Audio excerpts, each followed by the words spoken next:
Utsman bin Hasan bin Ahmad As-Syakir Al-Haubawi, ulama yang hidup dalam abad ke-13 Hijriah, pengarang kitab Duratun Nasihin meriwayatkan bahwa sebelum Allah Subhanahu wa Ta'ala menciptakan akal dan nafsu yang hendak diletakkan dalam diri Adam alaihissalam, terlebih dahulu Allah menguji keduanya agar kelak dikemudikan hari Adam alaihissalam, dan anak cucunya tahu fungsi dari keduanya, cara menggunakan dan menaklukkan keduanya.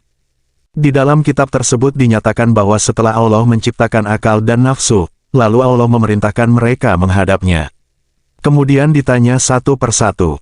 Akal pun datang menghadap dan ketika disuruh berbalik, berbaliklah ia. Lalu Allah pun bertanya kepadanya, Man ana wa man anta? Siapa aku dan siapa kamu?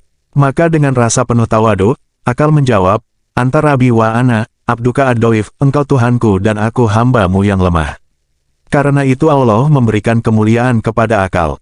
Kemudian giliran nafsu, ketika diperintahkan untuk menghadap, ia diam saja, tidak menjawab. Ketika ditanya dengan pertanyaan yang sama, Man ana wa man anta?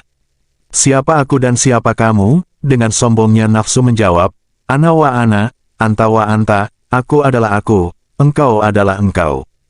Karena jawaban itulah maka Allah menghukumnya dengan memasukkan nafsu ke dalam neraka Jahim selama 100 tahun.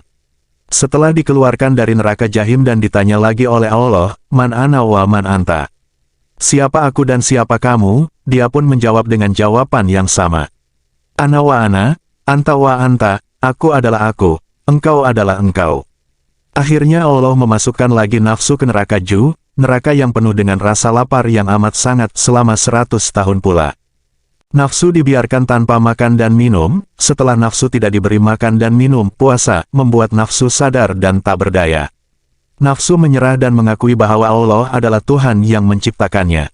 Dalam kitab tersebut diterangkan bahwa dengan sebab itulah maka Allah Ta'ala mewajibkan puasa. Kisah ini memberi kita hikmah betapa membangkangnya nafsu. Apabila seseorang tidak bisa mengendalikan, menundukkan nafsunya, maka ia akan mendapat kerugian yang amat besar. Imam Al-Ghazali dalam kitab Ihya Ulumuddin berkata, kebahagiaan adalah ketika seseorang mampu menguasai nafsunya. Kesengsaraan adalah saat seseorang dikuasai nafsunya. Mengenai nafsu ini, Rasulullah Shallallahu Alaihi Wasallam bersabda, tidaklah beriman salah seorang di antara kalian sampai ia menundukkan hawa nafsunya untuk tunduk pada ajaran yang aku bawa. Imam An-Nawawi. Berikut firman Allah dalam Al-Quran. Wahai Daud, sesungguhnya kami menjadikan kamu khalifah penguasa di muka bumi, maka berilah keputusan perkara di antara manusia dengan adil dan janganlah kamu mengikuti hawa nafsu, karena ia akan menyesatkan kamu dari jalan Allah. Quran Surat Sad, 26. Untuk diketahui, nafsu merupakan bagian dari makhluk Allah.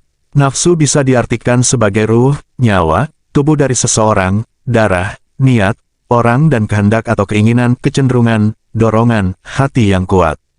Secara istilah nafsu, adalah sesuatu yang lembut pada diri seseorang yang menimbulkan keinginan atau dorongan hati untuk memuaskan kebutuhan hidupnya. Meskipun bukan hal yang mutlak buruk, nafsu memiliki kecenderungan untuk menyimpang.